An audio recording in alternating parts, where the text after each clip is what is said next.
Hello, everybody, and welcome back to the Brodo Fantasy Football Podcast, presented by BrodoFantasy.com and the Fantasy Football by Brodo app, the only tool you need to dominate fantasy football. Like, share, subscribe, download that ish. We are back with yet another week of Crunch Time Live. Me and my boy Themi at Gridiron Greek. I am Matt Ward at PsychWardFF, answering any and all of your last-minute start-sit questions. We here. It's week 3. Before we get too deep into all of the questions we got rolling through the chat, we got to cover some NFL breaking news, some of the injuries, and some things that are obviously going to affect your matchups this weekend. So let's hop right into it. We got, I guess, one of the bigger injuries, obviously Jalen Waddle out with a concussion. That's, top 24 player that's heavily rostered. Going to be a really hard hole to fill. And obviously, hopefully he comes back next week so you don't have to worry about it long term. Somebody you might have to worry about a little longer term is Austin Eckler. He's hopeful to play in week 4 against the Raiders, but also his head coach was just recently saying that he may be a few weeks out. So that wouldn't be week 4. That would be closer like week 6. And seemingly the, injury doctors on social media, as little as I like to pay attention to what they say, are seemingly saying around week 6 as well. So that's not good news. Obviously, you're going to see an uptick in touches from Joshua Kelly. But if you were tuned in last week, as we were kicking it with the crew here on Crunch Time Live, we aren't as high on Josh Kelly if Austin Eckler actually isn't in the backfield. He's more of a complimentary player. He can definitely be a thumper for them and somebody that can really help that team overall from a real life football stance. But as a standalone fantasy asset, even with a 17 to 20 touch ceiling, like you saw who Joshua Kelly is, and he's just not that dude for your lineups.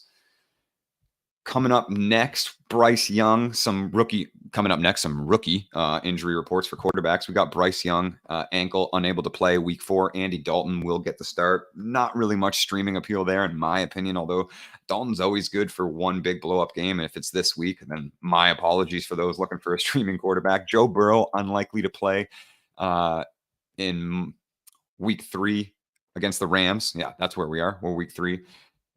And then Anthony Richardson as well, out for the Colts. Gardner Minshew will get the start there. Richardson dealing with some concussion symptoms. David Montgomery out for the Lions. Jahmyr Gibbs obviously expected to get a majority of the work, a lion's share, if you will, of the touches. But Craig Reynolds may pop up and rear his ugly head as a stealer of goal line opportunities again, as the Lions haven't really utilized Jahmyr Gibbs in that RB1 role yet, although it was very encouraging to see him lead the team in targets and receptions last week. We have another one with Kadarius Toney. He's a game time decision for week 3, but obviously that's a very volatile boomer bust play anyway. Amon-Ra St. Brown, optimistic that he'll be able to play. He should be a good to go against the Falcons, and obviously a must-start player there. Another must-start player that I am a little lower on, obviously, is DK Metcalf, but he's expected to play against the Panthers. Isaiah Pacheco, hamstring, questionable leading into the week, but is supposed to suit up, did get one full practice in. And then the last one that I think is one of the more important ones that we're looking at is Jamal Williams being placed on IR. While Alvin Kamara is obviously still suspended, we have a monstrous touch and opportunity share pipeline for Kendre Miller in at least one game here. So that one's pretty important. And yeah. Themi, you got any more? You got any that are popping up that I'm missing? I think you basically covered the entire league for the rest of the season, man. All right, perfect. Knocking my phone all over the place. So we'll hop into some questions because we obviously got some rolling in, as these guys are and gals are incredibly supportive. So we'll support them back and get to these questions. Much love to Piz. Morning, fellas. Alex Shullen here saying good morning as well. Brandon Mason's making stoked for the week 3. Let's fucking go. Good morning, chaps, from JRDN. Much love on the follow this morning, my brother. And Alex Shullen here with the first question. If Aaron Jones is out, Mooney, Boyd, or run with the duo of Jaylen Warren and Najee Harris? So it's kind of obviously Aaron Jones. You're going to wait for that questionable tag to get removed at game time decision. He's the obvious start here. So I guess really the question is, if not, Mooney, Boyd, or are we playing both Steelers running backs against the Raiders on Sunday Night Football? I mean, if you're going to start that duo, this is a very good matchup. Yeah. The Raiders do play kind of hard against the Steelers, but I don't think that's like a very actionable advice. It's just kind of like a historical thing that they're like a very big nuisance in the AFC, especially Pittsburgh. I mean, Aaron Jones was actually out there kind of warming up with a trainer, so maybe a good sign that there's still a way for him to play. Man, Mooney could be good for a touchdown. Boyd could be like the favorite target from, I believe it's Browning now at quarterback if Joe Burrow does not play.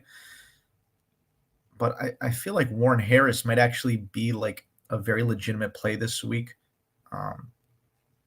Yeah, I mean, the other guys. I'm Really. not stoked on the floor and or ceiling of Boyd sans Joe Burrow and Darnell Mooney. I mean, yeah, it's only a 2-week sample size. He leads the team in targets week 1, and then DJ Moore having only 2 targets in week 1 comes out and big 100-yard game. Darnell Mooney looks like the afterthought we kind of all thought he would be.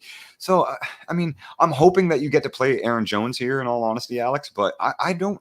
You're basically covering the ceiling and the floor if you do flex out both Steelers running backs. And I mean, you might get 17, 18 points and plus touchdown upside from that duo, where I'm not necessarily going to guarantee that from either Mooney or Boyd, whereas at least you're covering the insurance. Now, I don't like those low floor plays, obviously, that you're getting of Warren and Harris. Both of them should, like, the Steelers just get completely shut down, or Raiders get ahead to an early lead, like we saw both of them kind of get shut out in the prior 2 weeks. Until late in the fourth when they came back against the Browns. But yeah, Aaron Jones, if not, I think I agree with Themi here, and that actually might be the play with a positive matchup with going Harris as the RB and Warren in that flex spot. John DePinto, a regular up in here. Christian Kirk or George Pickens? He needs one for the flex, half PPR. I'm going to go with Christian Kirk here. I think, we kind of covered a bit of the Steelers matchup. I do think it'll be a lower scoring game. I'm not still sold on the George Pickens hype train. He did get, out more snaps and more targets than, or Allen Robinson had more snaps and more targets rather in week 1. And then a big catch week 2 again, is what's always going to bolster George Pickens is that big, long touchdown grab. He is very similar to Gabe Davis. Like, they're very similar analytic profiles as far as rookie year 1 is concerned anyway. Obviously, Pickens a stronger collegiate profile coming out. I really like Christian Kirk here. I still think that the Jaguars are going to pass at a frenetic pace, as they have been, even in games that they've, been very close with the Kansas City Chiefs, a very low scoring game. We saw, very high passing volume and have it funnel through Christian Kirk. Calvin Ridley's still going to get his always. I'm going to, 8 to 12 targets for Ridley at a floor is really what we should average out for the rest of the season. But I don't think Christian Kirk's going away anytime soon. I'm actually like completely opposite with you, Matt. I really I understand that Pickens is not going to get his 70-yard touchdown every single week, but this is another plus matchup. Christian Kirk, they're going up against the Houston Texans at home. Obviously, a better Texans offense than we've seen in recent years. They can actually kind of like throw it. Obviously, a lot of garbage time stuff. A lot. Yeah, and they still lost by like 11 points. I believe it was 31-20 last week against the Colts, with Richardson out, Gardner Minshew in at some point. That being said, they're still so susceptible to the run that it's like ridiculous. I don't believe in their defense right now. I do think Kirk is obviously tied to the better quarterback, to the better offense, and I don't think that they're necessarily going to take their foot off the gas very easily. But at the same time, Calvin really didn't do anything last week. And I think this is a week where he could really start to get back into that, wide receiver 1 role. I don't think Kirk is just going to go away. But I think Pickens, he didn't play the most snaps or run the most routes of all the wide receivers last week. It was actually Allen Robinson again. But he didn't get targeted very much because, he's like 80-year-old Allen Robinson on a very bad Steelers offense.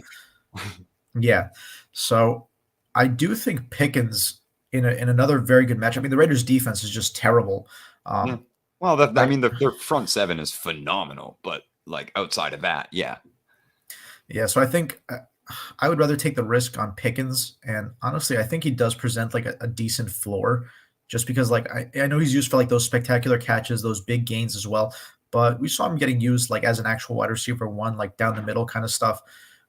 So I see where Kirk is like a very good play regardless of the matchup and the fact that the game script might get out of hand. But I will still lean Pickens here.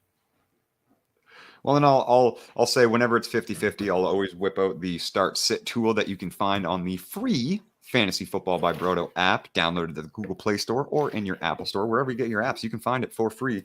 And to Themi's credences, Pickens is favored in the algorithm at a 63% start rate to a 37% start rate for Christian Kirk. Average ranking for Pickens, 84. Average ranking for Christian Kirk, 97. So I will acquiesce to the algorithm here and agree with Themi. Maybe Pickens, I'm overlooking the upside in a matchup that actually could be quite positive here. Heading to Charles Kearney, another regular. It's so good to see you guys chilling every week with us, man. We appreciate it, and I love answering these questions, kicking it with you before game time. Happy week 3, everyone. With Justice Hill being out, does Gus Edwards get a bump above Javonte full PPR? Above Javonte Williams, no. If it was, does he get a bump, ? Yes. But I wouldn't bump Gus above Javonte, who has honestly just been still yet to be reported as 100% healthy in practices, is getting just a monstrous opportunity share. Samaje Perine's going to have some utility, and I think he'll have some utility for the entire season. Sean Payton likes 2 running back committees like that. He always has, well before Alvin Kamara was ever a thing as well. Pierre Thomas and Darren Sproles, right? Like it's just something that he's always loved to do. So I do think Samaji's going to have a role rest of the season. There's going to have to be an insane, monumental offensive switch for the Ravens for me to ever put Gus Edwards ahead of Javonte, unless it's like the most positive of matchups. I think that's fair, especially in full PPR. Like Javonte Williams, he got 13 carries, 6 targets, 4 receptions against the Raiders in week 1. Then a shootout in Washington, where actually it was in Denver, against Washington. 12 carries again, 3 targets, 2 receptions. Gus Edwards could be good for a touchdown or 2, like those sneaky ones on like the 5-yard line, 10-yard line. But Javonte Williams, like very solid floor. Samaje Perine not really doing as much. Even with like those passing downs, you really don't see him. He really didn't do anything last week either. No, he's just there. Yeah. And we're really not sure who's going to be getting like this goal line work. It seems like they maybe want to throw more. I was actually looking at it. There's only 2 teams where there is not a single player that has more than 1 red zone carry.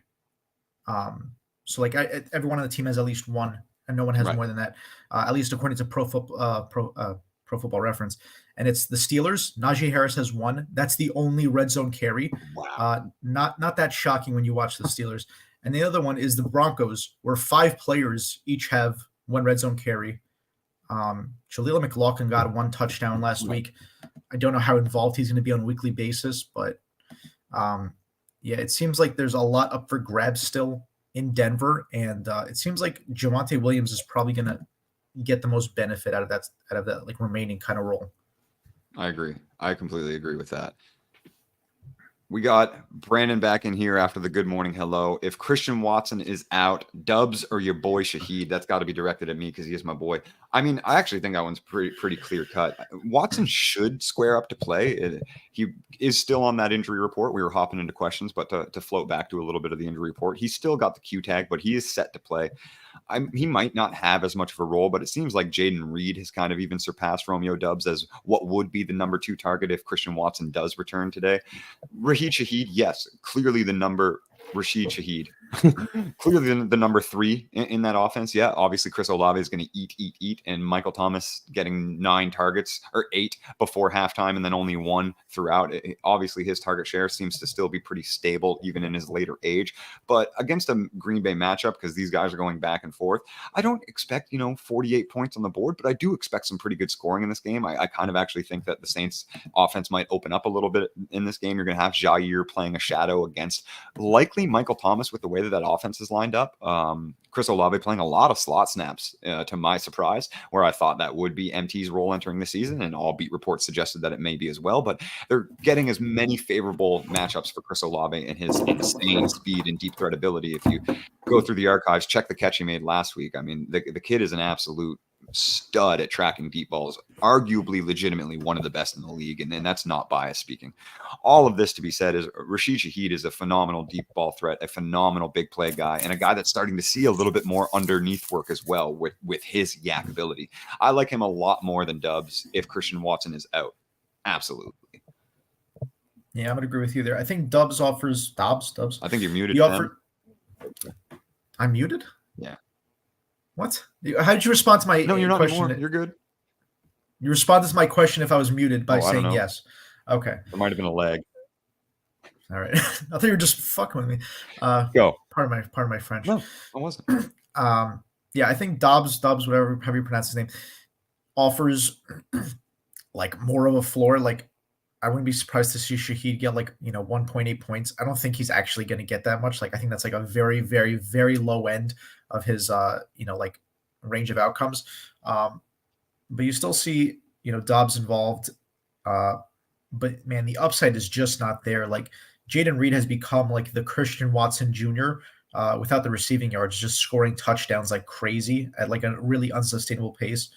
And I don't think the upside is there for him. I'd rather go Shaheed, even though the floor might not necessarily be in his favor as much. I think the upside is just too much to give up. Yeah. And I'm going to let you take this one because I'm going to pull up one of the Sleeper Bust article for a question that we have coming up in a moment. But JRDN coming in here asking, with Eckler as my RB1 out, that's a rough scenario for anybody in that spot. He needs to fill 2 running back slots and a flex. Pacheco, Madison, Swift, Gabe Davis. So you have 3 running backs.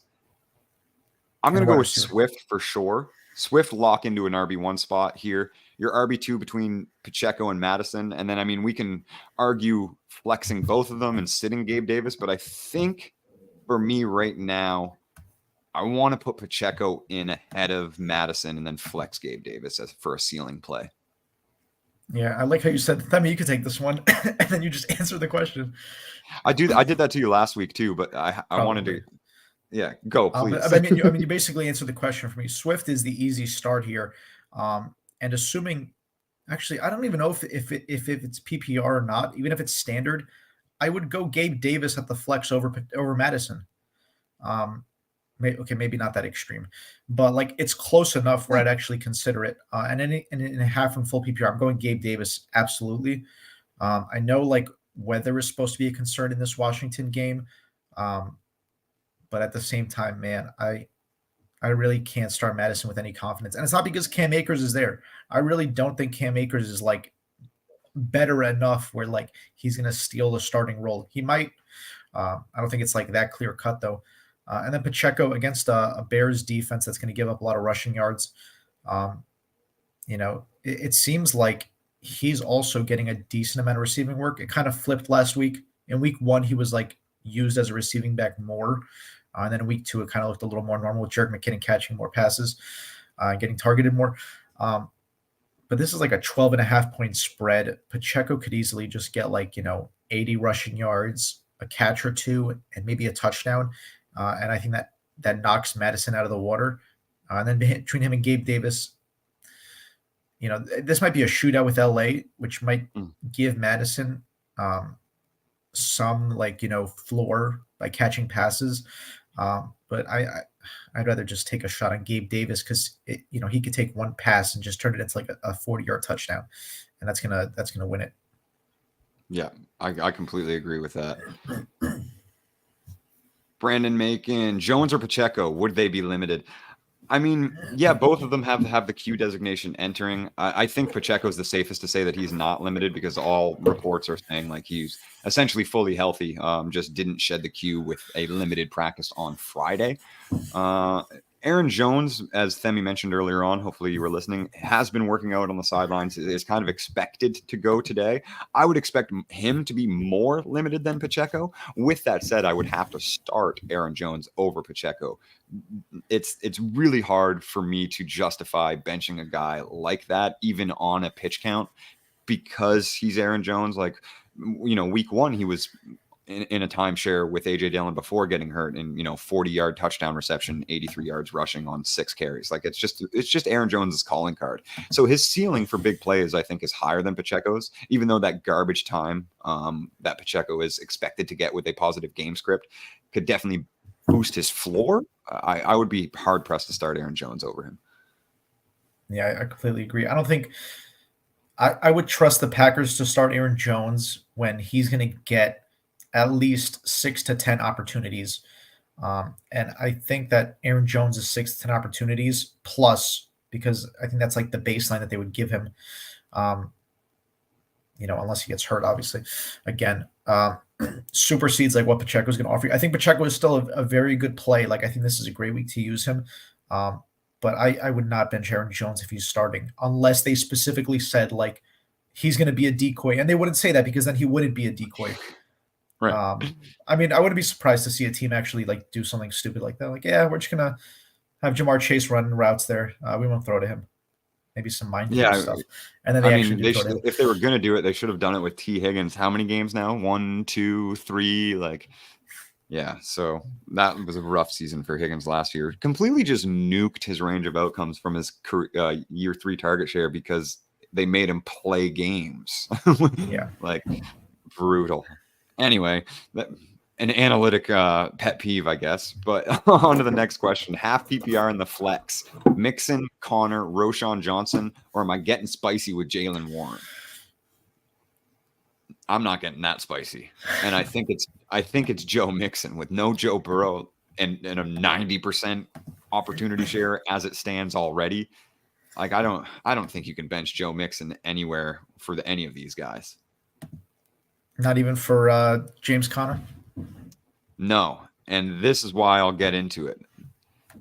For the next question, why I took 4 questions to pull up the sleepers and busts article, apparently, but not the most ideal situation is Charles Kearney facing here, but I need a running back and a flex out of James Conner, Breece Hall, Jerry Jeudy, who I say you're probably going to flex in this scenario. And there's no scenario where he should start Kendre Miller over Breece or Conner, right? I think you should start Kendre Miller over James Conner. And here's why.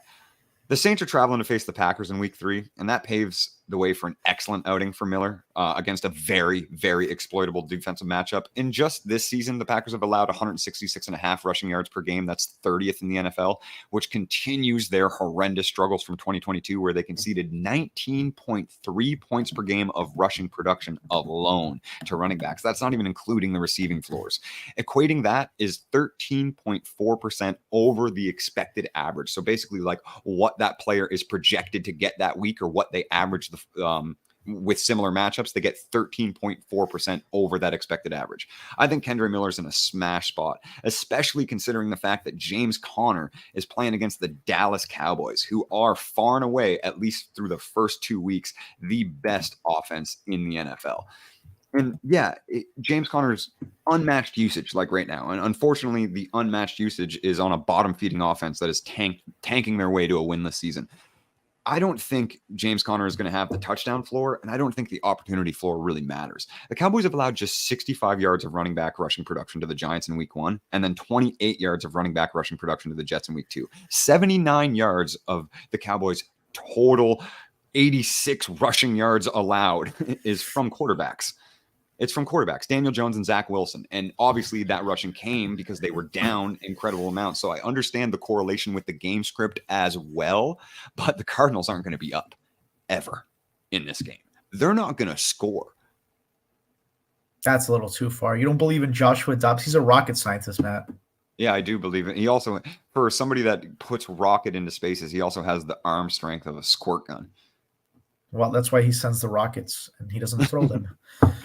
But yeah, I mean, I understand your logic. I believe in that. That is my entire breakdown over that. So I'm starting Kendre Miller over James Conner. I'm probably flexing Jerry Jeudy over Breece Hall until that opportunity share stabilizes a little bit. I'm definitely very bullish on Breece Hall for rest of the season, but it's going to be tough in a Zach Wilson offense in a timeshare with Dalvin Cook, regardless of how dusty Dalvin Cook looks. It seems like they are very content on slow rolling Breece Hall back into the lineup. That's fair. I think this is a great week for Breece Hall, though. Like, I follow He this. mentions it's half PPR, but I should have told you that. But So just a quick shout out to Matt FF Dynasty on Twitter. He is like the unofficial official weatherman of fantasy football, and he does a great thread every week covering the games and the weather. And so the Jets game against the Patriots. I mean, I'm looking at my window. It's not raining just yet in New York, but I'm sure the Meadowlands are going to get hit pretty hard. So they're expecting a lot of rain, and he's saying 15-mile-per-hour winds with gusts up to 30 plus miles per hour. This could be like a classic, like run the ball slugfest in the rain. Is Zach Wilson's not getting any better trying to throw with maybe the wind will actually push the ball into his receiver's hands. Did we ever account for that? Have we ever accounted for the wind just fixing him? But I think on limited carries, Breece Hall could break off a couple big ones. At the same time, it's still very, very limited carries, and it's going to take a miracle. But I mean, this is a great opportunity to use him on limited carries until he's back fully in the lineup. Yeah, that's hard to argue. And we got a new one hopping in here. BVic22. Yo. What's up, brother? Good to see you. Get some questions in if you need some help. We're here to serve. Nathan up in here. I need to start one in my flex, either Puka or Kyren Williams, full point PPR. I guess it's time to bring up the fact that Puka. He's come on. You haven't seen that nickname? Playing the Cooper Cup role, they're calling him. Okay, all right. Yeah. So you're saying Koopa from Mario? Yeah, well, that's how they're spelling it. Oh, is that okay? Never mind. Yeah, I'm an idiot. Anyway, I'm more up on the social media than Themi is these days, apparently. But with that said, he is expected to go. There hasn't been any setbacks, just questionable leading in. Obviously, midsection injury might have limited mobility, but once you get game time, I think we're okay. We're not dealing with a lower body injury here, so it shouldn't affect his route running to that much. Obviously, could have a little bit of a risk of taking a big hit, injuring it further, not being able to go, all of that, but that's true about anybody. I would still start Puka over Kyren Williams in almost any scenario, full point PPR. A big part of what has kept Kyren Williams as relevant as he is, although obviously 100% running back snap share in week 2 is pretty awesome. But with that said, 4 touchdowns through 2 weeks is also completely unsustainable. I don't think that Kyren Williams is going to continue his touchdown run, more so limiting him to a volume-based play. And I mean, yes, sure, you could say Puka's a volume-based play too, because it's been absolutely insane volume, but I'm not benching him for a guy like Kyren Williams. It would have to be a tier above almost for me to really let that injury designation affect my management decision here. Yeah, I'm going Puka too. Maybe the game script goes in their favor with Joe Burrow possibly being out, but yeah, I'm still on with you there with the touchdowns are really what's bolstering him. The Bengals pretty tough against the run straight up. They're a little weaker against running backs receiving by true matchup rank, at least last year. But yeah, I mean, I really can't justify benching Puka, especially in full PPR. Did we also fully answer Jake from IT's question about flexing Mixon? I mean, yeah, you're flexing Mixon. So you're mixing. Okay. Are you not flexing Mixon here? Man, I was going to go for the spicy one. No, I'm just kidding. Okay. No, yeah. I mean, I thought we did, but yeah, Mixon's. I just wanted to make sure it was fully covered. And then I think Puka's the play here as well. Heading over to the next one, Mr. Granner's 11. I love that tag. Need one flex for full PPR. Tutu Atwell, Gus Edwards. Let's play the tier game. It can't be DJ. Obviously, Rondale's too low of a tier, so it's got to be Elijah Moore. Why can't it be DJ? Because if the question was, should I flex DJ Moore, Christian Kirk, Gus Edwards, or Atwell, it would be pretty cut and clear, right? Maybe he dropped who it was down low. I can answer it though. I mean, if it's DJ Moore over all these guys, for sure. Otherwise, we have a different conversation. I would probably still lean Elijah though. Yep. I'm very big on the Browns passing game and their pass catchers this week. Amari Cooper, Elijah Moore, David Njoku. The Titans are very good at stopping the run. Maybe because they're so bad at stopping the pass. One of the best bounce back spots for a struggling Browns pass offense. Is Deshaun Watson as bad as everyone says from a purely football standpoint? I don't think so. I think he's going to get better, and I think this is the perfect opportunity to show that. And if he can't do it here, when is he going to do it, man? That's all I have to say. And I'm flexing Elijah Moore there. I absolutely agree with that. And because I didn't even have to search the team, it was already just the random team that popped up in the true matchup rank tab. I will share the Titans numbers from last season here. We'll go full screen so you guys can see it all if you're tuning in on YouTube. Yeah, so the Titans were 13th in true matchup rank against quarterbacks, 8th in true matchup rank against wide receivers. But if you look a little further, most of their quarterback points as well came through the passing realm. So they were 5th, allowing 20.4 points per game, 21.4% over the expected average, 5th true matchup rank last season to quarterbacks this year. And they continue to struggle. And I'm glad Themi brought that up because I kind of stole us there. Where'd you go? Well, now I'm zoomed in. This is terrible hosting.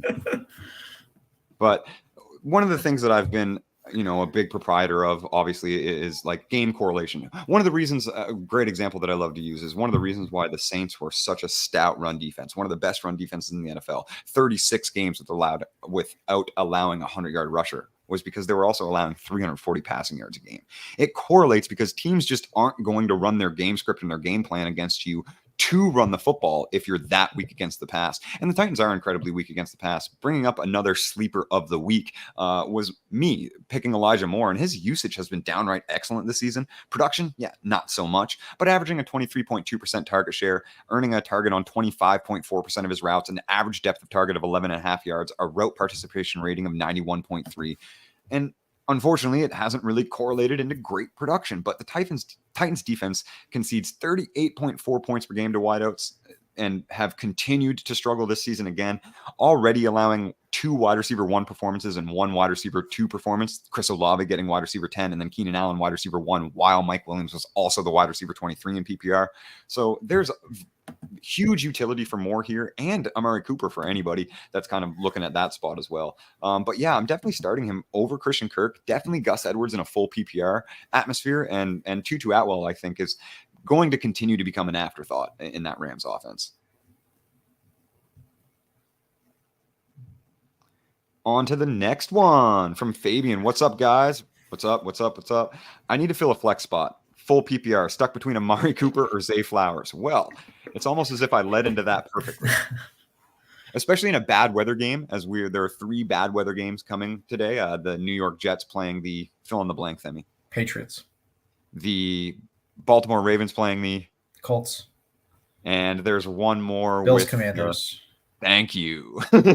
So with that said, Zay Flowers, I'm a little bit more worried about this week. And the target ceiling, as far as total targets, target share has been great, but the target ceiling for Flowers hasn't really stabilized into something that's like really, really dependable yet, with that Ravens offense still finding their own identity. Still not, yes, a higher volume last week, but volume in week 1 was very, very low. So we don't quite know where to project that moving forward. It's not a 2-game sample size of positive progression. It is kind of a split sample size, and then the averages are still very low overall in the volume. I think Amari Cooper against the Titans defense is a smash spot to start him with confidence over Zay Flowers.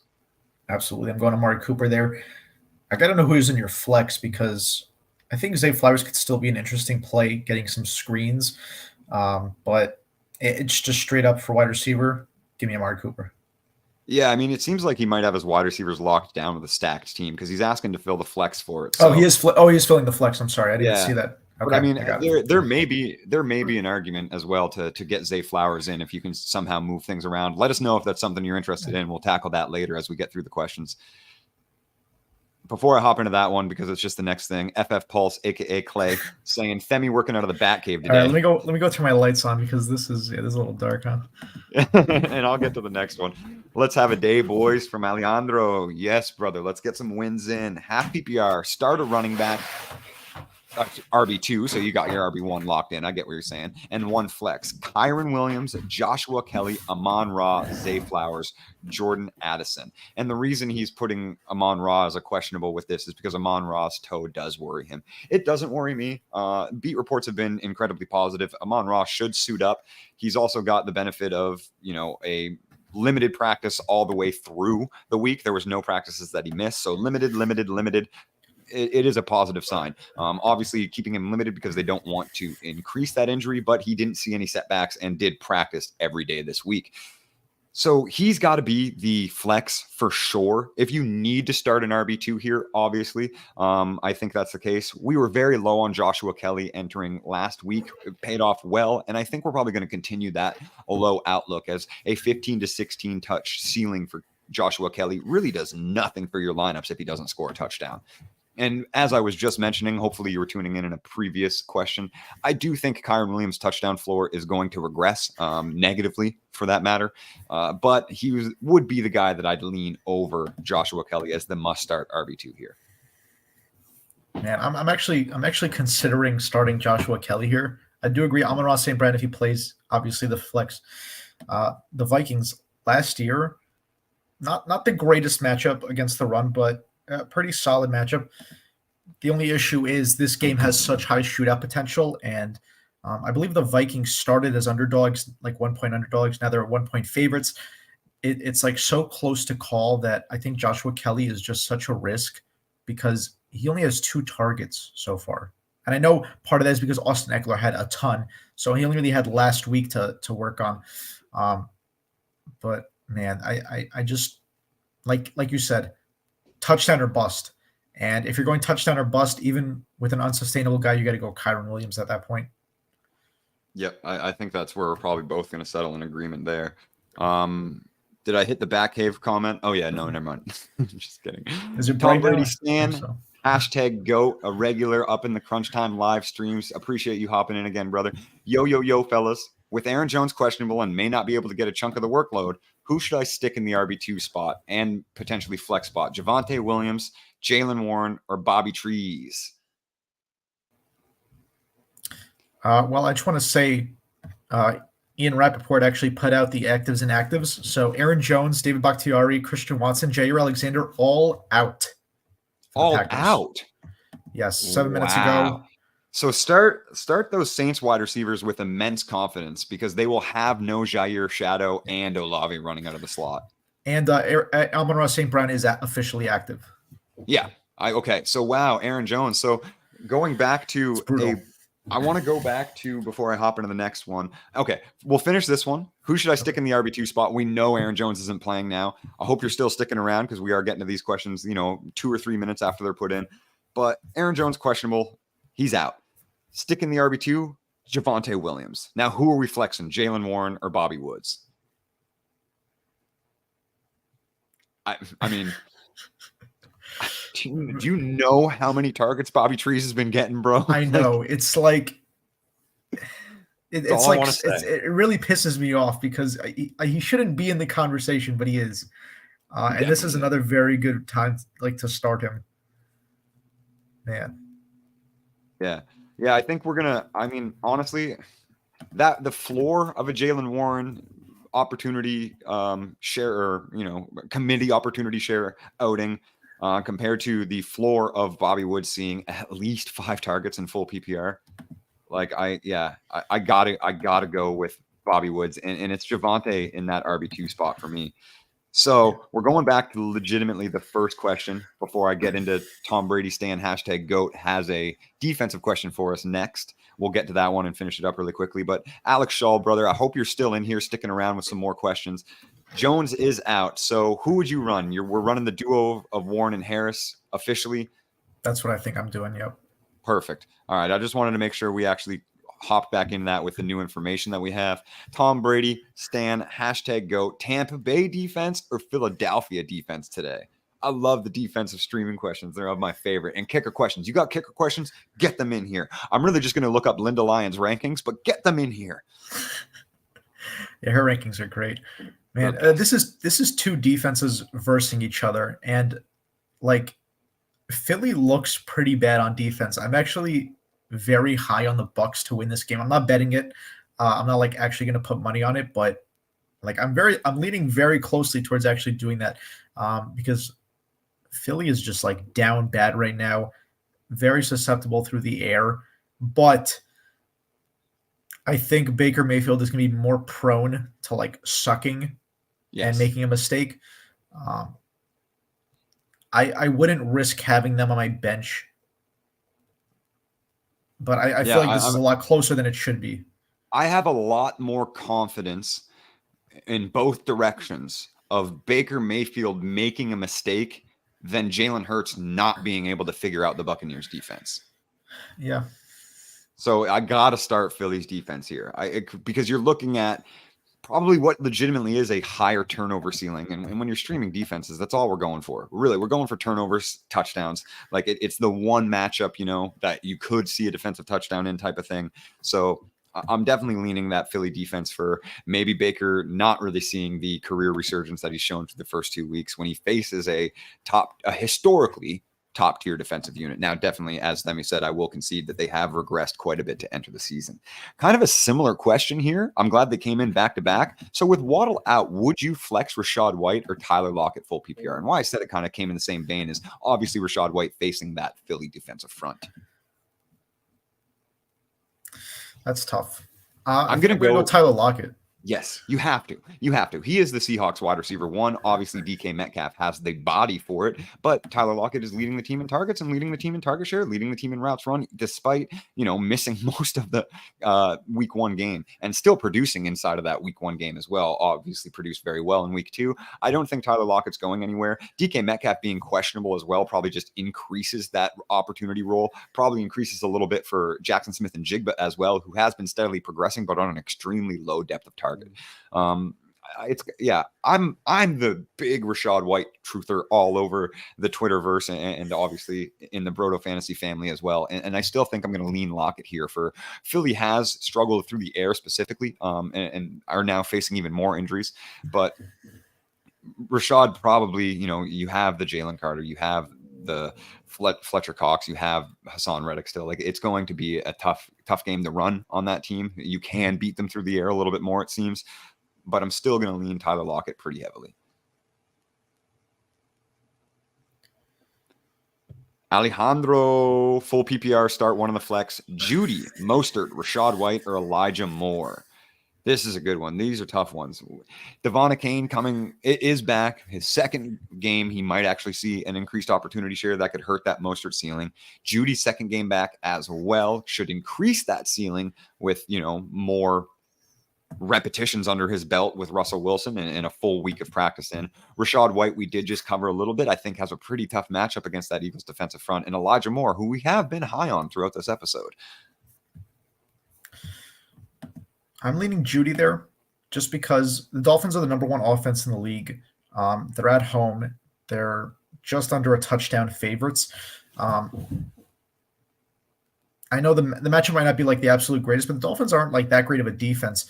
And if you actually look at the Broncos in terms of like DVOA, they're actually quite a good offense. And, Judy didn't get a ton going last week. Courtland Sutton, I believe, was still the wide receiver 1, but he was coming back from an injury. And I expect in what could be a shootout, what has the second highest point total of the week, I'd rather take a shot on Judy. I think Elijah Moore is like a safer play in a great matchup, but I'd rather trust Judy in this, especially in full PPR. I agree. And we'll start to kick up the heat as we get towards that 15-minute mark, but don't forget that is the crunch time guarantee. We're going to get all of these questions answered. We might rapid fire through a few, but the analysis will be just as heartfelt. Trust me when I say that. Big freaking Will up in here. Good morning, fellas. Hope you're both well. We're doing great, man. Week 3. It's football season. How can we not be doing great? He's got a question here. PPR wide receiver 3 spot. Courtland Sutton, Juju, JSN, or Elijah Moore. I'm gonna go to that sleeper bust once again and say that I'm gonna start Elijah Moore kind of with confidence over these other 3 options. Yeah, I think you could also consider Courtland Sutton for the same reasons that you're considering Jerry Jeudy, but I do think Jeudy is going to become the wide receiver 1 this week, and Elijah Moore does offer probably a little more safety than Courtland Sutton. That being said, I think they're by far the 2 better starts this week over Juju and JSN. I'd slightly lean Sutton, but I think Elijah Moore is another very, very good play. I obviously see why he would smash. Yeah, For sure. I mean, it is a smash spot. JRDN, Jordan up in here again, full PPR, Michael Thomas or Javonte Williams in that flex spot. Now we know no Jair Alexander as well. Michael Thomas was probably getting that shadow, playing the true X spot still for the Saints, to my surprise, as you know, all beats suggested that he would be playing the slot more this season. No, that seems to be Chris Olave's role, as they want to get him better matchups running deep. I'm still going to go Javonte. I don't think Michael Thomas is the red zone threat he has been. I don't in the past. I don't think when they get inside of that scoring position, it's going to be much usage for Michael Thomas.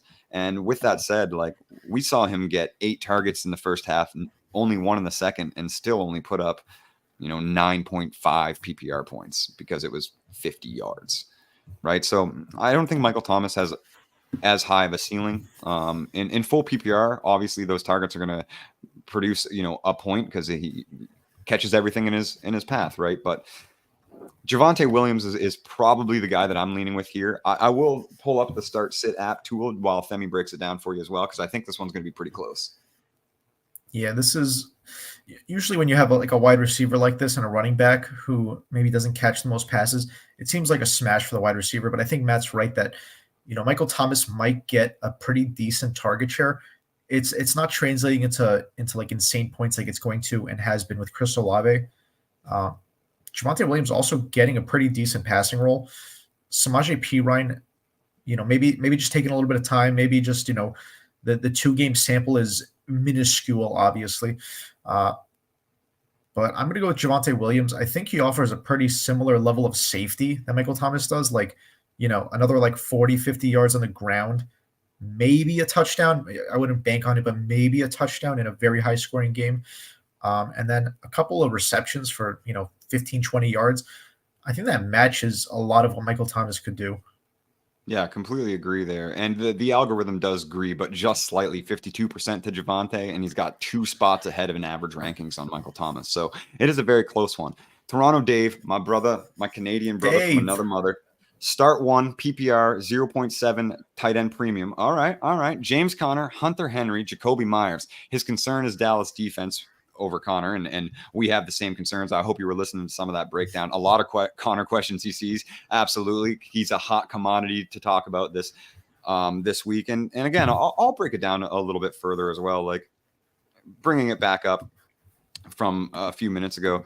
The Cowboys defense has allowed just 10 points combined this season. That's first in the league. They're conceding a league-leading 107 passing yards. That's first, obviously. Just 86 rushing yards. That's 7th overall per game, and 226 total offensive yards. Again, first per game. It's not a matchup that all of Connor's upside comes in volume and touchdowns, and obviously the volume is unquestionable. Nobody's coming in to take those touches, but the Cardinals aren't going to run. The Cardinals aren't going to score. And for a decent enough PPR ceiling, obviously seeing targets out of the backfield, I don't think it's a great matchup for James Conner. The Cowboys defense and linebacking core is, the best cover defense for running backs in the NFL right now. And they were very, very good last season too. This isn't like some new identity. They just added more depth to that defense. So I'm very willing to sit James Conner for Jacoby Myers. And the only thing holding me back in this vacuum of a scenario is Jacoby's head injury. Otherwise, it's such a smash for me that I wouldn't even consider it. But with, that head injury, it's a little closer. I'm still leaning Jacoby, but I'm not going to lie, Dave. I understand if you want to take the safety just for the touch ceiling, because Jacoby may very well have an incredibly off game. It's tough, man. I really want to go James Conner here just because of what you said. But like the more that you think about it, the more you realize like, okay, he might get 6, 7, 8 targets, but the depth is going to be very low.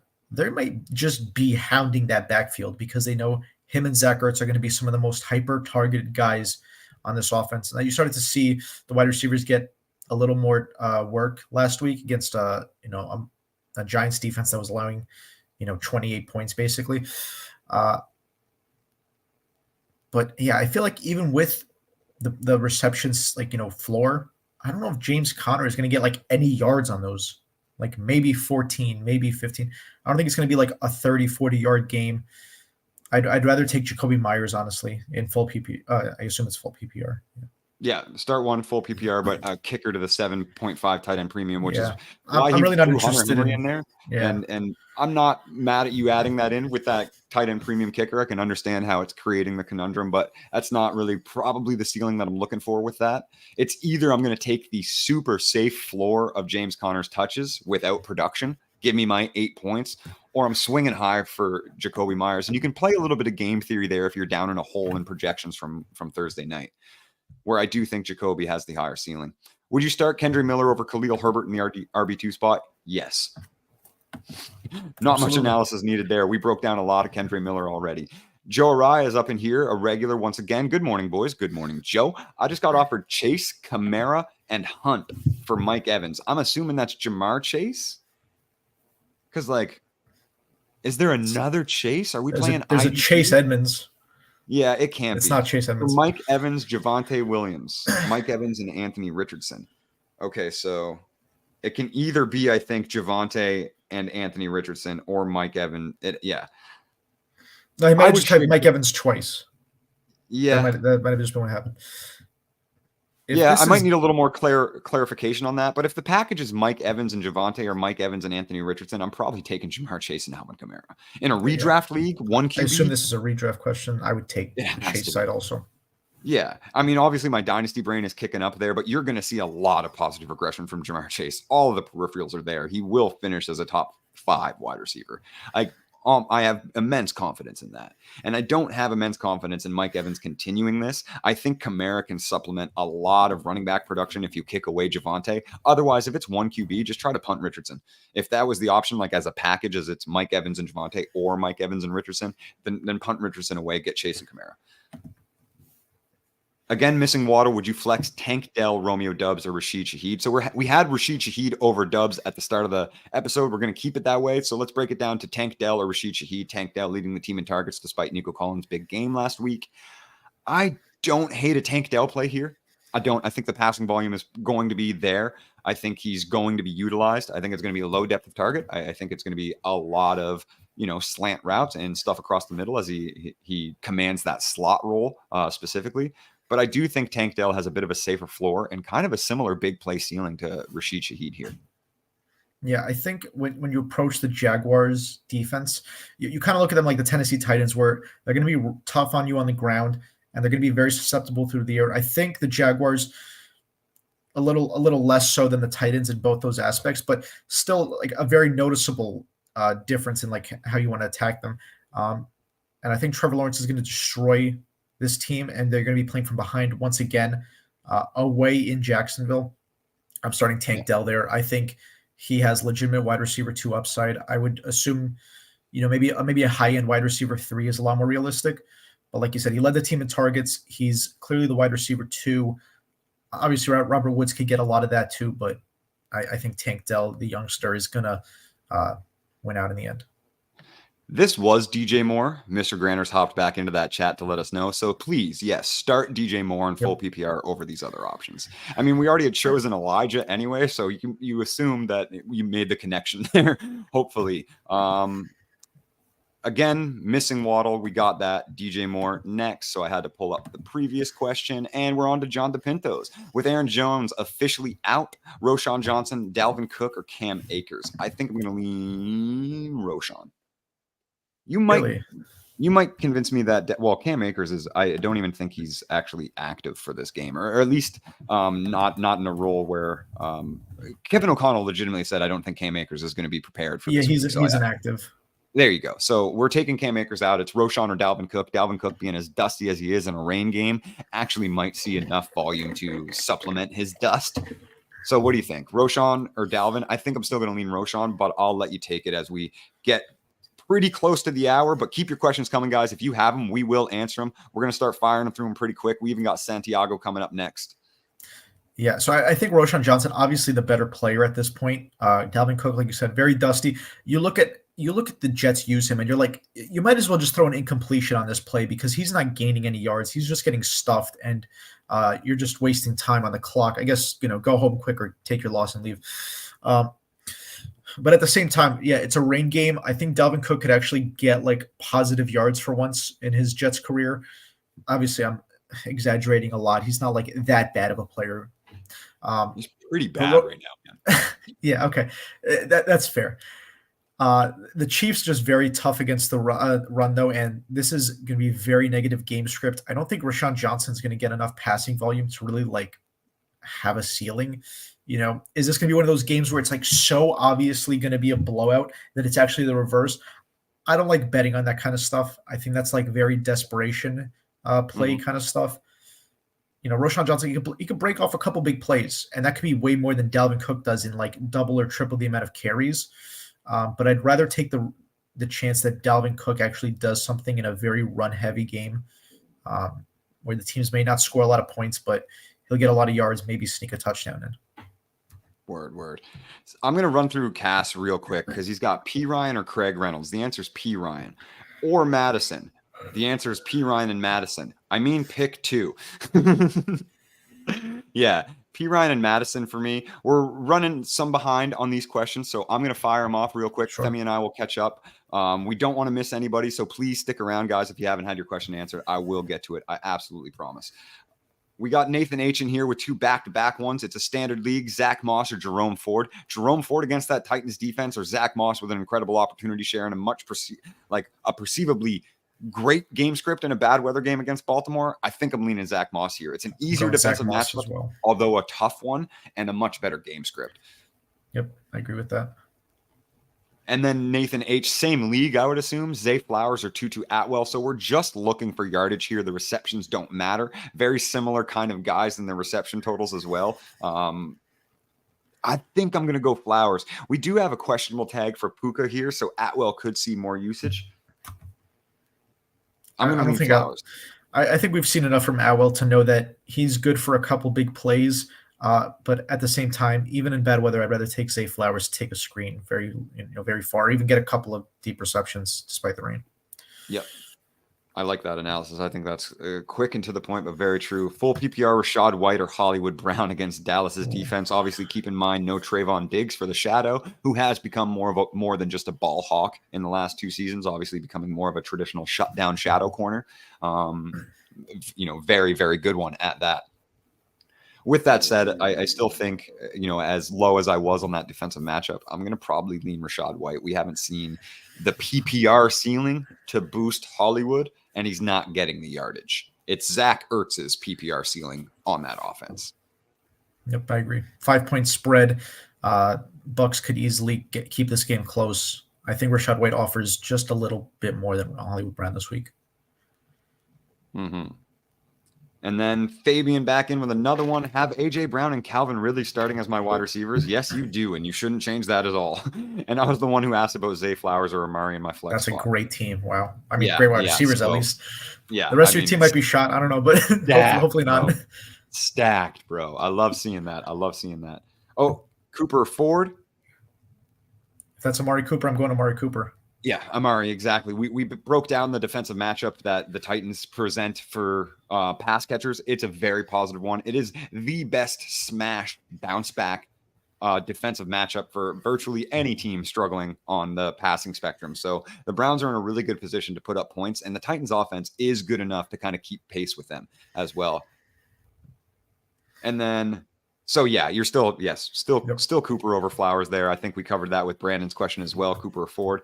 Hey man, standard league, Kendre Miller or Jordan Addison. So the reception and Addison hasn't really been a PPR monster. Obviously been a big play maven, upholding his positive production anyway.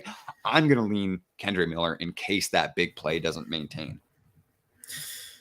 We saw KJ Osborne even getting more red zone looks, KJ Osborne having more routes, a higher target ceiling in the last game. That's where things kind of start to concern me with the Vikings. Also, one of the most interesting opportunity shares in the NFL.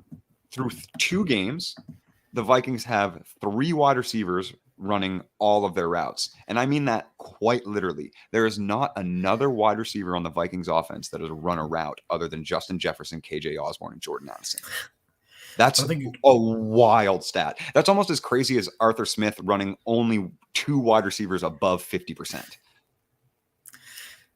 I might actually lean Addison here despite the standard. I know that the Packers are going to be so susceptible on the ground, and now they're actually favored. I believe, again, I don't know if they were favored before. They're just barely favored now, I believe, on most books because of the news with all these inactives, especially Jair Alexander. Man, I just feel like I believe I said another game had the highest point total. It's Chargers Vikings actually with 54, by far the highest point total. Could be like one of the shootouts of the season. Jordan Addison could end up getting like nothing while KJ Osborne and Justin Jefferson and TJ Hawkinson feast. Man, I want both of these guys in my lineup, to be honest. I think this is a great week for both of them, even in a standard league. Yeah. I kind of agree. I do agree with that. Maybe, Eduardo, if you're still kicking around and you're listening for us to answer this one, that you can pop us in with maybe a flex option as well that you could sub Jordan Addison in, because I do think that Kendry Miller and Addison have massive utility in your lineup this week. Charles Kearney throwing it back to his Connor question. If he does decide to start the ceiling of Breece Hall potential as his RB2, does he flex Judy, Miller, or Connor? I'm going to start Kendry Miller over James Conner. Am I starting him over Jerry Jeudy? That's a tough one. I think I am. Yeah, I'm going to say that you're running the 2 running backs here. You're flexing Kendry Miller just for that smash matchup. Great opportunity share pipeline. Tony Jones is nothing. Taysom Hill might steal a little bit of, gadget work. Sure. I still think Miller has a decent PPR ceiling as well in comparative to those 2 players, Tony Jones and Taysom Hill, that is. So I'm going to lean Miller over Jeudy. I want to see a little bit more from Jeudy. I really do. I'm high on the player in general, but I think I need to see it before I can lock that in. Was this a PPR question? Do you remember? I believe it was. It was. Let's if I can scroll back quick enough. It's Charles. I kind of want to see what the app has to say about this because I feel like it's so close. It is half PPR. It is half PPR. Yep. I would slightly lean Kendry Miller, slightly. I agree. And while you answer the next question, I'll check what the check that app. Yes, sir. Need to start 3 of these: Terry McLaurin, Drake London, Miles Sanders, DeAndre Hopkins, or Romeo Doubs, now that we do know Christian Watson is out. Although I still favored Rashid Shaheed in that matchup. Even sans Christian Watson, I think Jaden Reed is kind of the guy that's going to start to feast a little bit more. Doubs has a good touchdown ceiling. Also, that is unpredictable. Very low depth of target and not an incredibly sticky target share throughout his career. The starting 3, I think it's pretty easy to lock in Terry McLaurin. It's harder to lock in Drake London, but you kind of have to after what you saw last week. If they do increase that passing volume by just even a menial amount, Drake London is a must start player. So Terry and London are the guys I'm locking in. To me, it comes down between Miles Sanders and an injured, aging DeAndre Hopkins against, yes, a pretty good but not great defensive front in Cleveland. Okay, so I'm looking at the app. It overwhelmingly favors Jerry Jeudy, but I think that's just because Kendry Miller just really doesn't have any production yet. Right. Because I think it heavily incorporates that as well, aside from rankings. That being said, I think it should be a little bit closer. It's too early in the season to take all that context in just yet for the app, but I'll slightly lean Kendry Miller there. And then for those start 3, you said Terry and London. I think London is more of a smash than Terry. Just in my opinion. I think the first 3 listed are going to be my choice here: Terry McLaurin, Drake London, and Miles Sanders over Hurt Hopkins, and you can bench Doubs. Yeah, I think Andy Dalton can do just fine. Against the Seahawks, they're pretty susceptible to the run. I think I'd slightly lean Miles Sanders as well over DeAndre Hopkins. For sure. I'm not starting Doubs. And then we got another Trevor Valent up in here. PPR flex it. Breece Hall, Jerome Ford, or Kendry Miller. Miller over Ford for us this week has been kind of a popular pick, but Breece Hall in the mix. What do you think? I think it's between Miller and Hall, and I'd rather take the volume in Miller in this case, at least. That's it. Yeah. Big Will needs a little bit more help before he sets his lineups. A flex spot PPR: Dalvin Cook, Khalil Herbert, JSN, Cortland Sutton, or Juju. You take that one while I see how many more we got. We got about 10 more up in here, so we are catching up to you guys. Don't go anywhere, and we still have an hour before kickoff, so if you have more, we're here. We'll answer them always. Crunch time guarantee, answer all the questions. I think in this case, Cortland Sutton has the highest chance of opportunity, the better talent of all these guys. Not the better talent. In terms of the guys who are going to have the most opportunity, which is clearly Cortland Sutton, he is going to have the most production out of it, in my opinion. I think every other guy has something working against them. Dalvin Cook, the weather helps him a lot. I think he's a better start than he has been the past 2 weeks. Still not banking on that when I have Cortland Sutton in what could be a really big shootout. I think it's pretty easy for me, especially in PPR. I'm going Cortland Sutton. Yeah, I completely agree. But the talent level, obviously, in case you guys didn't get the subtlety, JSN was the nod I gave me there. Also, Alex Stivers back in with Burrow nicked up. That's such a funny. With Burrow nicked, do we start Derek Carr or pick up Mayfield and wait until Monday? Green Bay has Jair out if that helps. I'll start Derek Carr over Baker Mayfield this week. Just straight up. I think Baker Mayfield could actually kind of go off this week. I think we're getting pretty close to saying that even if Joe Burrow does play, you might not want him in your lineups after what we've seen that calf strain limit him to in the first 2 weeks. So, I mean, Derek Carr over Mayfield isn't. I feel pretty good about that, to be honest. Yeah, I think Derek Carr's a much safer play. I think you're not gonna. There's a low chance that you ruin your lineup, especially in this matchup with Jair Alexander out. But I think the upside is obviously in Mayfield's favor. Is it enough to maybe take like a 7-point hit from Baker Mayfield? Probably not. I'd rather get like 15 out of Derek Carr. Yeah, exactly. Floor play for the quarterback there. T. Higgins or Josh Kelly full PPR from Big Trev. It's T. Higgins, brother. It's T. Higgins, even with the quarterback downgrade. Although I'll hear Themi out if he wants the Kelly full PPR and what is the best scoring matchup of the week. I can understand the logic, but for me, it's going to be T. Higgins.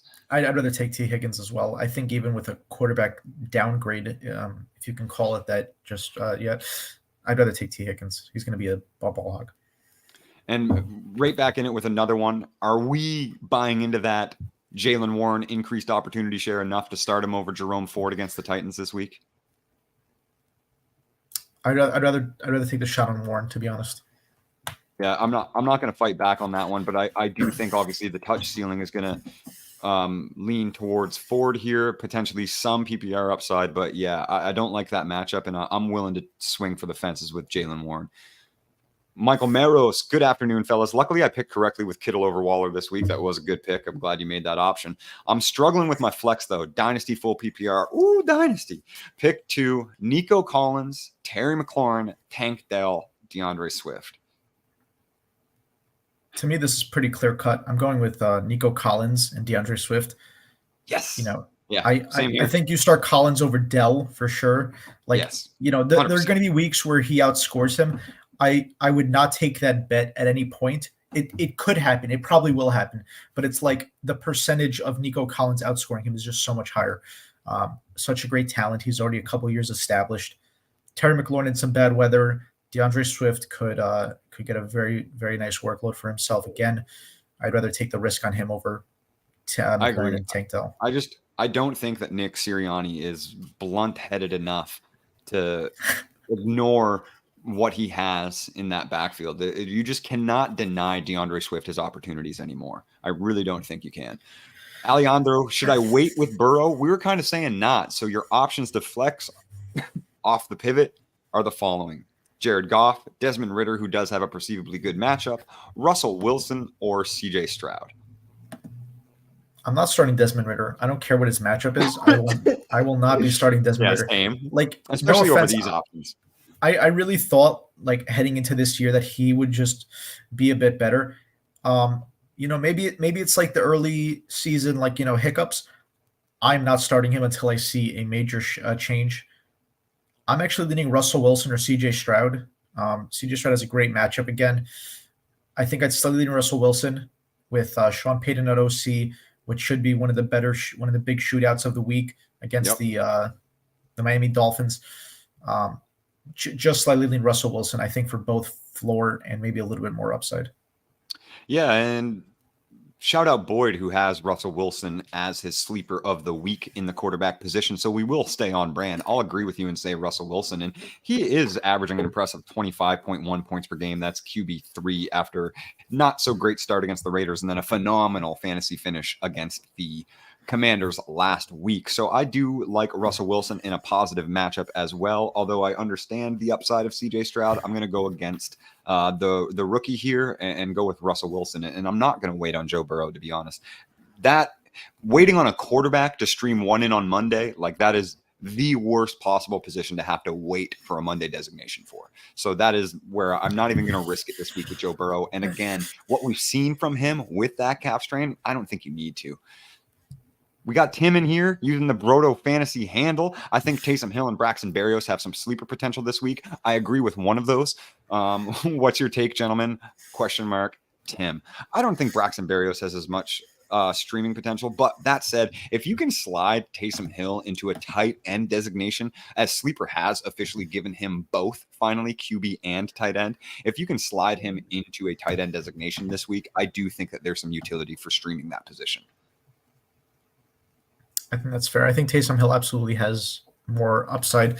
Braxton Berrios, he's been playing in that whole division. He just needs to hit the Bills now to complete the quadfecta, I guess. He was just with the Jets. He was drafted by the Patriots. I think this is a question that Clay should have been on here to answer because he's the DFS guy, and Braxton Berrios seems like one of those guys that with Jalen Waddle out might get like that DFS kind of like look. And I kind of look to DFS sometimes to see about like players' upside. But I think Clay was much higher on like someone like Durham Smythe, maybe taking more work. And I think that might be the case that maybe the tight end gets a little more work than someone like Braxton Berrios. I can see where you're coming from with him. But this has to be like a very deep league for me to like consider these guys, to be honest. And Alejandro wanted to mention the weather for the Miami game doesn't worry you. There's a bit of weather coming through that, but it's not supposed to be as bad as the Atlantic East Coast. So, and Clay does say he hopped in. He is here. Smith over Berrios. So Brandon Macon hops in with another one on the last minute. We still got a couple more, 3 or 4. Keep them coming, boys. We're here. Like if you need them answered, we got you covered. Don't go anywhere. Don't change that dial. Lamar or Kirk, and he mentions not Christian, but Kirk Cousins has been flawless. I will also mention 5 turnovers in one game is not flawless, but he has been an incredible fantasy asset. I think this one is pretty cut and dry. With Kirk Cousins as the current QB1 overall in fantasy in the highest scoring projected matchup of the week, and Lamar Jackson playing in bad weather against Indianapolis. You got to start Captain Kirk here. Absolutely. For reference, my squad based on this would be Carr, Olave, Addison, Etienne, Cook, Freiermuth, London, Sanders, Terry. Thoughts? That's a starting lineup. Yep. Yeah, absolutely. Yeah, I like that. And going back down to one, your other options for this are a Jared Goff play, which would maybe where I would lean slightly over Stroud as well. Again, avoiding the rookie. Ritter is a bench. So it's between Goff or Russell Wilson. I'm still probably leaning Russell Wilson. I don't think that the weather is going to affect that game that much. I do still think even without Jalen Waddle, Miami will have no trouble scoring. You're looking at a bit of a sneaky shootout here, I think. I'm not going to be mad at you if the gut says Goff, and Goff has certainly performed, but I'm still leaning Russell Wilson, sticking on brand. Motion Man facing 0-3, so he needs a big dub. That's a lot of pressure on us. Brees, Judy, Josh Reynolds, or Algier at the flex. It is full PPR before we get to – actually, this is the last question. If nobody else has any more coming in, we'll wrap up after this. Much love, much respect. But let's hit Motion Man's question first. Brees Hall, Jerry Judy, Josh Reynolds, or Algier, a win-dependent full PPR? I would take the shot on Judy. I think – me too. You're getting safety. You're getting upside out of him. I think everyone else offers like insane upside. Like they could get you like 20, 30 points on very limited like touches compared to Jerry Judy for what he is as a wide receiver. But man, I'm not taking those risks facing 0-3. I'm starting Jerry Judy, and he offers probably more upside. Like if you simulated the game, 1,000 times, I think he's going to finish higher than these guys almost every time.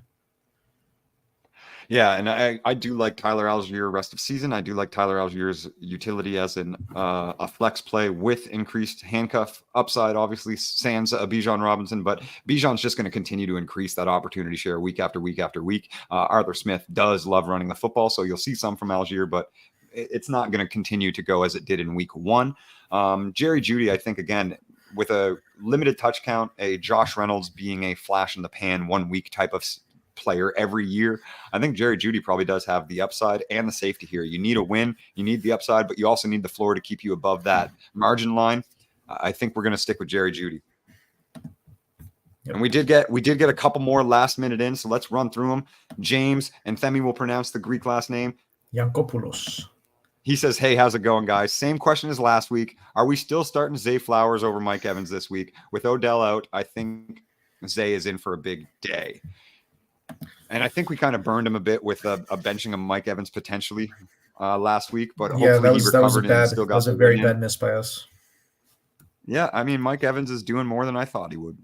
Yeah, but and I think Clay answered it just now. He said, "Stick with Evans, James." Yep, I agree. You know what? We'll pop Clay in there for a little bit of love, and I agree here. We mentioned the bad weather. Odell out. Yeah, Odell hasn't really been in either. On the field, but not making much of an impact, right? It has been Zay's offense, and we've seen the volume switch also to Mark Andrews while he is healthy. So Andrews will be the wide receiver 1. Zay will be the wide receiver 2. Bad weather game against a team that things could get out of hand very quickly, leading to a lot of garbage time for Gus Edwards. I'm going to have to lean Mike Evans against the Philly defense that has very much struggled against the pass. Trey, redraft, 1 QB, 12-team league. Someone dropped Fields. My QBs are Watson and Love. Should I drop Brandon Cooks and stash Fields? In a 1 QB league? I don't think it's worth giving up a position player. You already have 2 quarterbacks also. Yeah, I think you're fine. And for that matter, I would probably feel even a little more comfortable just dropping Jordan Love and hoping that Justin Fields gets back to that QB5 ceiling, which Jordan Love is never going to hit. Ever. He's throwing 3 touchdowns a game with no picks, Matt. I mean, over the course of a full still season. Not a top 5 QB. Yeah. So it's not going to get any better, bro. Like, that's what I mean. Jordan Love is literally showing us his ceiling, and nobody expected it, and it's QB 15. Like, that's so, and that's kind of what we thought the ceiling would be, is that Derek Carr level of, like, you can see some good passing production, but it's not going to lead to much. In that position, I say just keep the Brandon Cooks, keep that kind of rotating roster spot open, even maybe for some later season stashes for those, because if guys like Fields are getting dropped, there might be some further drops down the line. There might be some more blowups from guys as injuries continue throughout the year. So I might keep that roster spot that Brandon Cooks is in rotating. But if we're talking about rostering 2 QBs in 1 QB league and looking for that extreme upside, I'd probably drop Jordan Love and hope Justin Fields gets it together. I'm fine with that. Alex Stivers, the weather in Washington doesn't concern you guys. I thought there was supposed to be a storm there. No, the weather in Washington definitely concerns us. The Bills-Commanders game was one that we brought up, but the Miami game underneath isn't one that we're as concerned about. Definitely Terry McLaurin, I still think, is a startable player here, especially considering the lineup that you were flexing out. I do believe that Terry's still going to have a decent enough floor production. Let's go 5 for 50. And that's absolutely a sustainable guy to have in your lineups, especially compared to those other options. So I do think that Terry's still going to have a little bit of production. Obviously, lower that ceiling for sure, but I think in comparison to some of the other options that were on the roster, you still have to play that matchup game and that, start your studs, so to speak, even though the weather isn't as nice as we would like it to be. Yeah, I think even in bad weather, there are times where you start the better guy, because this isn't even the worst weather that we're going to see this week. It's also going to get it's not like a snow game necessarily. It's just rain and wind. I think New York's just getting hit the hardest by it, at least when New Jersey, I guess, or MetLife is. So I think it's perfectly fine to start Terry. I think obviously, you're going to have to downgrade quarterbacks and wide receivers in these kinds of games, and probably maybe tight ends a little bit, but lower A dot kind of helps maybe. But at the same time, when your options are significantly worse, you kind of got to lean towards the better talent, unless it's terrible, terrible weather. We're just downgrading these guys a little bit. That's it. Yeah. And over an injured DeAndre and Romeo Dubs, I still feel good about that play. That's going to take us to, 20 minutes past the hour. We're getting to everybody. I don't see any more coming in. Much love, much respect, all. We had a great chat. We had a bunch of people in here again. We're just more and more adding every week. So we'll even extend that to a hour and a half episode and keep kicking it on afterwards so you guys can keep up with us. Much love, much respect for staying here and getting all of your questions answered and chilling with us. Oh, Trey, one more last minute. Well, my wide receivers are Metcalf, Adams, Christian Watson, Hollywood Brown, and Brandon Cooks. So you still think I should hold on to Cooks and not drop him for Fields? Yeah, I'd hold on to Cooks. Yeah, I mean, you're not, because what's really if one of those wide receivers get injured, now you can't start Justin Fields, and you know what I mean? It's in 1 QB leagues. In 1 QB leagues, I won't even roster 2 quarterbacks until that bye week happens, and then I'll drop Brandon Cooks for whoever has the highest projected point total that week. It's just 1 QB leagues. You're talking about you're literally just holding points on your bench. And then you're going to have to start arguing with yourself as who is the actual better matchup to start, Deshaun Watson or Justin Fields. And whereas obviously with wide receivers here, it's much easier to predict positive matchups and much easier to rotate guys in when they are facing a Jair Alexander. If you have Hollywood Brown facing Jair, then boom, Brandon Cooks comes up in a positive matchup for Dallas. You can't do that with quarterbacks. So that's why in 1 QB leagues, it's really just I don't want to exaggerate because there is a lot of utility to having that, especially on a deep roster, but it's kind of just a waste of a roster spot. You want players that you can start. And you can't really start a quarterback or 2 quarterbacks unless you're in Superflex leagues. Brodo Fantasy getting in here. One last second. Brother, much love. Tyler Algier or Romeo Dobbs? No Watson. We love you. We love you. We know. Always. Crunch time guarantee. You know it, bro. I kind of want to take the risk on Algier there with this Lions defensive line still not getting it together, trying to squeeze every ounce of volume out before they kind of, hopefully return to form like they did last year where they're kind of struggling in the beginning. I think a lot of that is the linebacker core too. Emrod just isn't what when you see it a lot with defensive players and offensive players too, but UDFAs, there's a reason that they didn't get drafted. And it seems like Emrod is definitely, Malcolm Rodriguez is who I'm referring to, is definitely regressing a bit back to his, earth, so to speak, after an insane rookie season. So the linebacker core definitely has kind of fallen apart there. You still have Aiden Hutchinson boosting that D-line, but that's obviously edge rusher supreme, not really tackling down the interior. I'm going to agree with you. Again, I'll mention it one more time. I think even Dontavian Wicks, right, outperforming Romeo Doubs. It is Jaden Reed's offense, no Christian Watson. And a lot of the lower depth of target and volume that Doubs has been living off of is certainly the touchdown upside. We even saw that in his rookie year, right? There was never a high target ceiling, even with Christian Watson out. So I think I'm going to go with that positive matchup and Arthur Smith being Arthur Smith. And we saw Bijan last week, so time for Tyler Algier again, or maybe even Cordarrelle Patterson. But no, obviously, I do think that there's more utility for Tyler Algier here, but the touchdown ceiling probably favors Romeo Doubs. That's fair. We got Dylan in for one final question. And I think we covered this. Stroud, Stafford, Geno, Pickett, Russ, Mayfield, etc. Leaning Stafford on Monday night versus the Bengals. I think we're all pretty high on Russell Wilson here. He's Boyd's sleeper of the week quarterback and, high shootout potential. I'm going to go Russ. I think we've already kind of covered this. It's worth revisiting, obviously. And I don't think he was in here, but we actually had, I think, this exact question pretty much earlier, and you were leaning George Pickens over Davis, right? I don't believe this was the question. Or it was like a trio of players to eliminate, but okay. Yes. I'd lean Pickens just a bit. Yeah. Just a tiny bit. Same. And that's going to wrap it up. We got to set our own lineups too. If you get another one in, I'll answer it. Crunch time guarantee, #what up. But for now, much love, much respect. Please consider heading over to patreon.com/BrotoFantasy. It's how we keep the lights on here. It's how we do this stream, how we keep all these question goings.